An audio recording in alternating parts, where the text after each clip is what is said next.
আদিম যুগ থেকেই মানুষের মধ্যে সুপারন্যাচুরাল এন্টিটি বা জিনদেরকে কাজে লাগানোর প্রবণতা আছে। জিনদেরকে বশ করার লোভ কিছু মানুষের ক্ষেত্রে টাকা পয়সার লোভের থেকেও কম নয়। জীবনকে সহজ করতে এই মাখলুকের ব্যবহার অনেকেই করতে চেয়েছে। বাতাসকে নিয়ন্ত্রণ করতে পারা, কোনো একটা জিনিসকে সেকেন্ডের মধ্যে হাজির করা, ইনভিজিবল হওয়া, এই ক্ষমতাগুলো মানুষকে সবসময় আগ্রহী করে তুলেছে। যার কারণে জাদুবিদ্যায় আগ্রহী কিছু মানুষ একটি বই লিখেছিল, আর্স গোইসা, যেটা অকাল্টিজমে বেশ বিখ্যাত। এটিকে সুলাইমান আলাইহিসসালামের জাদুর চাবির প্রথম অংশ মানা হয়। এটা আমাদের জানা কথা, আল্লাহ তাআলা সুলাইমান আলাইহিসসালামকে এই ক্ষমতাগুলো বিশেষভাবে দিয়েছিলেন, বাতাস নিয়ন্ত্রণ বা জিনদেরকে নিয়ন্ত্রণ করার। কেতাবটিতে মানুষদেরকে এই ক্ষমতার ব্যাপারে বোঝাতে গিয়ে ৭২টি জিনের ব্যাপারে বলা হয়েছে। এদের প্রত্যেকেরই আলাদা আলাদা বৈশিষ্ট্য আছে, ক্ষমতা আছে, শক্তি আছে। কিন্তু প্রশ্ন আসে, একজন সাধারণ মানুষ এতগুলো শক্তি কিভাবে নিয়ন্ত্রণ করবে? ভিন্ন ভিন্ন সাইনের মাধ্যমে যা এই বইটিতে সংকলন করা হয়েছে। সাইনগুলো সংকলন করে কেতাবটি ১৭০০ সনে প্রস্তুত করা হয়েছিল। কিন্তু তার বহু আগে থেকেই ইউরোপ এবং জিউইশ মিস্টিসিজমে এই সিম্বলগুলোর অস্তিত্ব ছিল। পৃথিবীর বিভিন্ন জায়গা থেকে বিভিন্ন মানুষ যারা জিনদেরকে নিয়ন্ত্রণ করার চেষ্টা করেছিল বা সফল হয়েছিল, তারা একত্র হয়ে এই সিজিল বা সিম্বলগুলোকে একত্রিত করেছে। আর সেটা শয়তানের সাহায্যও হতে পারে, যেন মানুষের কাছে এগুলো অ্যাক্সেসিবল হয়। ঊনবিংশ শতাব্দীতে অ্যাসেল ম্যাকগ্রেগর, তারপর মডার্ন যুগে জোসেফ পিটারসন এই বইগুলো ট্রান্সলেট করে তারপর প্রচার করে। জাদুবিদ্যা বা জিন নিয়ন্ত্রণের কাজে এই সিজিল বা সিম্বলগুলো সহজভাবে ব্যবহার করার জন্য। সেই যুগের রাজা বাদশাহ, নাইটস হতে শুরু করে মডার্ন যুগের পাদ্রীদেরকে আমরা এই সিম্বলগুলো ব্যবহার করতে দেখি। এই আঁকিবুকিগুলো, এই ৭২টি সিম্বলের মধ্যে আপনি কমন একটি বিষয় লক্ষ্য করতে পারবেন। বেশিরভাগ সিম্বলের মধ্যে কোনো না কোনো জায়গায় আমরা বিশেষ একটি ক্রস দেখতে পাচ্ছি।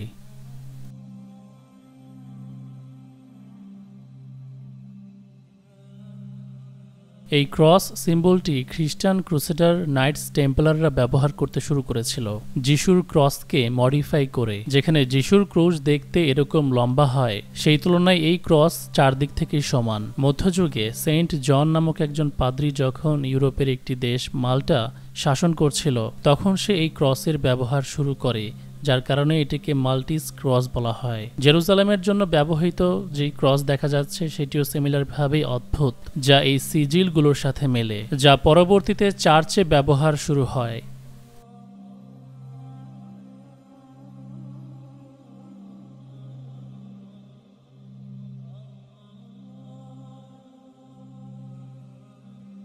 মডার্ন যুগে এই সিম্বলটি WWE সুপারস্টার ট্রিপল এইচ প্রচার করেছে, যে নিজেও একজন বড় মাপের জিনের উপাসক। যখন আমরা ভেরিয়াস টাইপ অফ পিপলকে একই জিনিস ব্যবহার করতে দেখি, তখন আমরা বুঝতে পারি এটা শুধু ধর্মের সাথে সম্পৃক্ত নয়, বরং অকাল্টিজম চর্চার ক্ষেত্রে এগুলো ব্যবহার হচ্ছে। আমি আপনাদেরকে অলরেডি বলেছি, এই সিম্বলগুলো কোনো না কোনো জিনকে রিপ্রেজেন্ট করে। এক এক নামের এক একটা ক্যারেক্টার, এদের এক একজনের স্তর, পদ বা র্যাঙ্কিং রয়েছে। গ্রাম অঞ্চলের প্রচলিত ভৌতিক ঘটনাগুলোতে আমরা জিনের বাদশার কথা শুনতে পাই। তেমনিভাবে ৭২টি শক্তিশালী জিনের ব্যাপারে এই বইতে তাদের নাম সহ উল্লেখ করা আছে, যা উইকিপিডিয়াতেও সিরিয়ালভাবে সাজানো পেয়ে যাবেন। স্পেসিফিকলি এদেরকে জাহান্নামের রাজা বলা হয়। জাহান্নামে কোনো রাজত্ব নেই, কিন্তু শয়তান এদেরকে মিথ্যা আশ্বাস দিয়ে ধোকার মধ্যে রেখেছে। ইবলিশ এই জিনগুলোকে এক একজনকে এক এক পদে বসিয়েছে, মানুষের বিরুদ্ধে চক্রান্ত করে পথভ্রষ্ট করার দায়িত্ব দিয়েছে। ইবলিশের পরে জাহান্নামের বাদশা হিসেবে মূল ৭টি জিন রয়েছে, যার মধ্যে প্রথম জন হলো বেল। চিনতে পেরেছেন? যাকে এমিনেম, রিহান্না, জে-জি সহ হলিউডের বিভিন্ন সেলিব্রিটিরা উল্লেখ করে রেইনম্যান হিসেবে, যার বিরুদ্ধে হজরত ইলিয়াস আলাইহিসসালামকে পাঠানো হয়েছিল। জর্ডান, সিরিয়া, লেবানন, জেরুজালেম এই জায়গাগুলো মিলিয়ে কেনান নামে একটি জায়গা ছিল। সেখানে হজরত ঈসা আলাইহিসসালামের জন্মের ১৪০০ বছর আগে বেল দেবতাকে উপাসনা করা হতো। ম্যাজিক্যাল বুক গ্র্যান্ড গ্রিমোয়ের বইয়ের তথ্য অনুযায়ী বেল হচ্ছে নরকের শক্তির বা ক্ষমতার প্রধান, যার ৩টি মাথা রয়েছে। ৩টি মাথা দিয়ে রিপ্রেজেন্ট করা হয় মানুষ, বিড়াল এবং একটি প্রজাতির ব্যাঙ। তার মাথায় একটি মুকুট রয়েছে, কারণ সে প্রথম রাজা। আর্স গোইসা বই অনুযায়ী সে মানুষকে ইনভিজিবিলিটি বা অদৃশ্য হওয়ার শক্তি শেখায়, এবং তার সৈন্যদলে ৬৬টি জিন রয়েছে। দ্বিতীয় নম্বরে রয়েছে পেইমোনিয়া বা পেইমন, যে ইবলিশের কাছে অন্যান্য কিংসদের থেকে বেশি প্রিয়, কারণ সে মানুষকে আর্ট, ফিলোসফি, সায়েন্স, নিউরোলজি, মানুষের প্রাকৃতিক বৈশিষ্ট্য এবং অতিপ্রাকৃতিক ক্ষমতাগুলোকে উদ্ঘাটন করার ব্যাপারে শেখায়। ইবলিশ তাকে এই কাজগুলোতে মানুষকে সাহায্য করতে শিখিয়েছে। আমি যখন দাবি করি সেলিব্রিটিরা এক্সেপশনাল আর্ট শেখার জন্য জিনেদের শরণাপন্ন হয়, তখন এই জিনদের ব্যাপারেই বোঝাই। বিজ্ঞান মহলেও জিনেদের প্রভাব আছে। আমাদের এলিমেন্টারি দুনিয়ার যে সিক্রেট, সেগুলো একটা জাদুকরের মাইন্ডের সাথে সে কানেক্টেড করে দেয়। হ্যাঁ, তারপর সেই জাদুকরকে আমরা বিজ্ঞানী বলি। তার পরিচয় শুধুই বিজ্ঞানী হয়, যেমন জ্যাক পার্সন্স। তারপর তার দ্বারা আমরা পথভ্রষ্ট হই তাদের ফিলসফির কারণে। বিনিময়ে পেইমনের কাছে সেই জাদুকরকে বিশেষ কিছু উৎসর্গ করতে হয়, কিন্তু সেটা কি বিশেষভাবে এই বইতে উল্লেখ করে দেওয়া হয়নি। সেটা এখনো একটা সিক্রেট। বড়সড় উৎসর্গের পর প্রয়োজন পড়লে পেইমন তার নিচের র্যাঙ্কের 2 জন রাজা বেবাল এবং আবালাম সহ 25 জন সৈন্যকে ওই ব্যক্তির সাথে পাঠায় বা ওই ব্যক্তিকে সাহায্য করতে নিযুক্ত করে। সে উত্তর পশ্চিম মুখে অবস্থান করে। একইভাবে বারবাতোস নামে আরেকজন ডিমেন কিংয়ের ব্যাপারে উল্লেখ পাওয়া যায়, যে তার 4 জন সাথী কমান্ডারদের নিয়ে 30 জনের সৈন্যদল নিয়ন্ত্রণ করে। তারা মানুষকে পশু পাখির ভাষা বুঝতে সাহায্য করে, যে ক্ষমতা সুলাইমান আলাইহিস সালামকে আল্লাহ তাআলা দিয়েছিলেন বলে কোরআনে আমরা দেখতে পাই। সূরা নামলের 40 নম্বর আয়াতে দেখতে পাই, সুলাইমান আলাইহিস সালামের কাছে থাকা একজন ইমানদার জিন চোখের পলকে রানী বিলকিসের তাক্ত বা সিংহাসন সুলাইমান আলাইহিস সালামের সামনে এনে হাজির করেছিলেন। ম্যাজিক্যাল সেই কেতাব আর্স গোয়েসাতে এরকম একটি জিনের কথা বলা হচ্ছে, যার নাম বাথিম বা মাথিম, এই টাইপের কিছু একটা, যে কিনা চোখের পলকে একজন মানুষকে এক জায়গা থেকে আরেক জায়গায় নিয়ে যেতে পারে। এছাড়াও এখানে আরও কিছু ডিমনের কথা উল্লেখ করা আছে, যারা যে কোনো পুরুষ বা নারীকে ভালোবাসার ফাঁদে ফেলতে পারে, যারা সাহায্য করতে পারে যে কাউকে আপনার প্রতি আকৃষ্ট করে টেনে নিয়ে আসতে, এমনকি বিচ্ছেদ ঘটাতে। অতীত, বর্তমান, ভবিষ্যৎ বলতে পারে এমনও দাবি করা হচ্ছে কিছু জিনদের ব্যাপারে। আরও 2 জন জিনের কথা বলা হচ্ছে যে তারা তান্ত্রিকের ইশারায় মানুষদেরকে মেরে ফেলতে পারে। এই যে প্রেমের ফাঁদে ফেলা, ভবিষ্যৎ বলা এবং মানুষকে বান মেরে ফেলা, এগুলো আমাদের সমাজে ওপেনলি চর্চা তো হয়ই, বরং প্রচারও করা হয়। ভবিষ্যৎবাণীর ব্যাপারে রাসূলুল্লাহ সাল্লাল্লাহু আলাইহি ওয়াসাল্লামকে জিজ্ঞেস করলে তিনি বলেছিলেন, জিন আকাশে আড়ি পেতে তথ্য সংগ্রহ করে মানুষের কানে কানে এসে বলতো, তারপর তান্ত্রিক 100টি মিথ্যার সাথে মিশিয়ে সেটি মানুষকে বলতো। এটা মানুষ জিন দ্বারা আগে করতে পারত, কিন্তু এখন আল্লাহ তাআলা এই পদ্ধতি বন্ধ করে দিয়েছেন।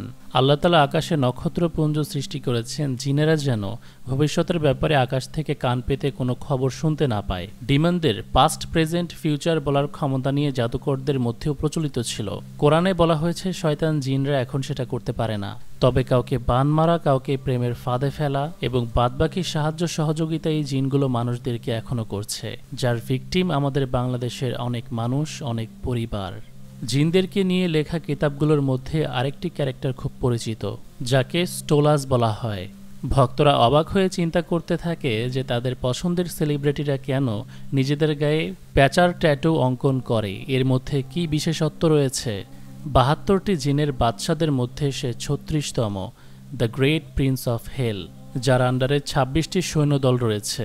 মোস্ট ইম্পর্টেন্টলি সে মানুষকে অ্যাস্ট্রোলজি, অ্যাস্ট্রোনমি এবং পাথরের উপকারিতা সম্পর্কে বোঝায়। অ্যাস্ট্রোলজি থেকে আজ পুরো বিশ্বের বড় বড় কোম্পানি, পার্সোনালিটিস এবং সেলিব্রিটিরা ল অফ অ্যাট্রাকশনকে কাজে লাগিয়ে উপকার পাওয়ার জন্য, জীবনে উন্নতি করার জন্য চর্চা চালিয়ে যাচ্ছে। তাই হাদিসে অ্যাস্ট্রোলজিকে ব্রাঞ্চ অফ ম্যাজিক বলা হয়েছে।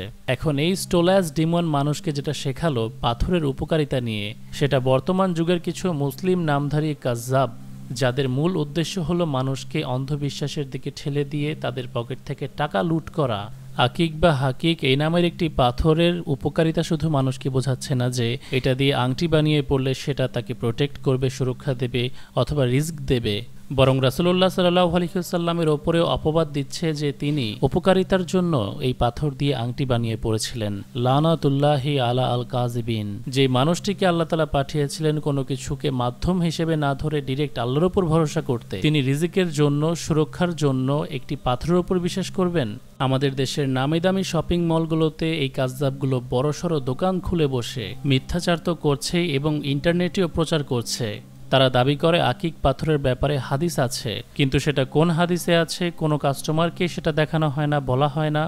কারণ এমন কোনো হাদিসের অস্তিত্বই নেই। নবী আলাইহিস সালাম যে আংটি পরেছিলেন সেটি সিল মোহরের কাজে ব্যবহার করার জন্য, ওনার প্রয়োজনের খাতিরে কোনো রাজার কাছে চিঠি পাঠানোর সময় স্বাক্ষর করার জন্য। ইহুদিরা সুলাইমান আলাইহিস সালামের আংটির ব্যাপারে যেমনি মিথ্যাচার করেছিল যে সেটার দ্বারা তিনি জিন নিয়ন্ত্রণ করতেন, কারণ প্রাচীনকাল থেকে জাদুকরেরা ডিমনদেরকে ডাকার সময় বা সামন করার সময় আংটি ব্যবহার করত, তাই সুলাইমান আলাইহিস সালামের উপর ওরা জাদুর আংটির ব্যবহারের অপবাদ দিয়েছিল। তারই ধারাবাহিকতায় এখন মুহাম্মদ সাল্লাল্লাহু আলাইহি ওয়াসাল্লামের উপরেও রত্নপাথর ব্যবহারের অপবাদ দেয়া হচ্ছে। আল্লাহ তাআলা সূরা বাকারার 102 নম্বর আয়াতে স্পষ্ট ভাষায় বলেছেন যে জাদুবিদ্যা সুলাইমান চর্চা করেনি, শয়তান করেছিল। সেই শয়তান দ্বারা শুধু ইবলিশকে নয়, তান্ত্রিক এবং এই ডিমন্সদেরকেও বোঝানো হয়েছে, যারা মানুষকে ভুল শিক্ষা দেয়। আমাদের ধর্মের সবচেয়ে গুরুত্বপূর্ণ পাথর যদি থেকে থাকে সেটা হাজরে আসওয়াদ, যেটা জান্নাত থেকে দেয়া হয়েছে। তবে সে ব্যাপারেও হযরত ওমর রাদিয়াল্লাহু আনহুর স্পষ্ট বিশ্বাস, আকীদা বা বার্তা আমরা দেখতে পাই। তিনি হজের সময় হজরে আসওয়াদের কাছে এসে সেটিকে চুমু দিয়ে বললেন, আমি অবশ্যই জানি তুমি কেবল একটা পাথর মাত্র, তুমি কারো কল্যাণ বা অকল্যাণ করতে পারো না। নবী আলাইহিস সালাম তোমাকে চুম্বন করেছেন বলে আমিও করলাম, না হয় করতাম না। অথচ স্টোলাস নামক এই জিন পুরো একটা জেনারেশনকে গুমরাহ করে রেখেছে। এমনকি যুদ্ধ চলাকালীন সময় আধ্যাত্মিক জগতের খবর রাখতে হয়। অবৈধ রাষ্ট্রের সঙ্গে সংঘাতের সময় ইরানের অফিসিয়ালস এবং আয়াতুল্লাহ আলী খামেনি দাবি করেছিলেন ইহুদিরা তাদের বিপক্ষে অপশক্তি ব্যবহার করছে। সমুদ্র পথে যুদ্ধ হলে নিমিষে উত্তাল ঢেউ এবং স্টর্মস তৈরি করতে পারে এক ধরনের জিন, যাকে ভেপার বলা হচ্ছে। এলিগোজ নামের এক জিনকে এই কাজে বিশেষভাবে নিয়োগ দেওয়া হয়। He discovers hidden things and knows the future of wars and how soldiers should meet. সে তথ্য বের করে ভবিষ্যৎ যুদ্ধের জন্য, সেই অনুযায়ী সৈন্যদেরকে প্রস্তুতির পরিকল্পনা দিতে পারে। এসব বিষয়ে পর্যবেক্ষণ করা, খুঁটিনাটি তথ্য সংগ্রহ করা তার দায়িত্ব। এছাড়াও মার্কোসিয়াস নামে তাদের কাছে স্ট্রং ডিমন ফাইটার রয়েছে। ফাইন্যান্স এবং ওয়েপেন্সের জন্য সাবনক এবং শ্যাক্স আছে। তো এই কথাটা একেবারে উড়িয়ে দেওয়ার মতো না যে অবৈধ রাষ্ট্র জিনেদের শক্তির ব্যবহার করছে, যার জন্য তাদের কিছু আশ্চর্যজনক আক্রমণ দেখতে পাই, আনএক্সপেক্টেড রেজাল্ট দেখতে পাই এবং ওদেরকে পরাস্ত করা এতটা টাফ হচ্ছে। ইন্টারেস্টিং বিষয় হচ্ছে 72 জনের মধ্যে পুরসন নামে একজন জিন আছে যে কিনা ইহুদিদের মাসিয়া বা ভণ্ড মসিহকে রিভিল করবে, এবং অনেক রাবাইরা দাবি করেছে ভণ্ড মসিহর সাথে ওদের যোগাযোগ আছে। তাহলে এই জিনদের সাথে যোগাযোগ থাকাটা তাদের জন্য খুবই স্বাভাবিক। তো আজকে আমি আরো ডিটেইলে আলোচনা করলাম সুলাইমান আলাইহিস সালামের ওপর কি বিষয়ে আরোপ আনা হয়েছিল এবং ইতিহাসে এই জাদু বা জিনেদেরকে বশ করার চর্চা কিভাবে হয়েছে, কি প্রয়োজনে হয়েছে। এটা কেবলই সতর্কতামূলক ভিডিও, সত্যকে রিভিল করার ভিডিও। জানার জন্য ঠিক আছে, আমাদের জন্য দরকারি, কিন্তু এগুলোতে ইনভলভ হওয়ার মন মানসিকতা যদি আমাদের মধ্যে তৈরি হয়, তাহলে আল্লাহ তাআলার বলা ওই কথা যেটা আমি সবসময় মানুষকে সতর্ক করার জন্য বলি, এগুলোতে জড়ালে আপনি আপনার বর্তমান ধ্বংস করবেন, কারণ আপনি এই দুনিয়ায় বিন্দুমাত্র শান্তি পাবেন না। এরা এত পরিমাণে আপনাকে টর্চার করবে, আর তার সাথে পরকাল তো হারাবেনই, যেটা আল্লাহ তাআলা বলেছেন সূরা বাকারার 102 নম্বর আয়াতে। আজকের মতো এতটুকুই। কমেন্টে আপনারা আমাকে জানাতে পারেন পরবর্তীতে কোন বিষয় নিয়ে আপনারা ভিডিও দেখতে চান। আমি যথারীতি তথ্য নিয়ে হাজির হয়ে যাব ইনশাল্লাহ। আপনার কমেন্ট বক্সের সাইডে যদি হাইপের অপশন থাকে তাহলে সেটি ক্লিক করুন, অথবা না থাকলে ভিডিওতে লাইক করুন। এতে করে এই সতর্কতামূলক ভিডিও আরও মানুষের কাছে পৌঁছাবে। আল্লাহ হাফেজ।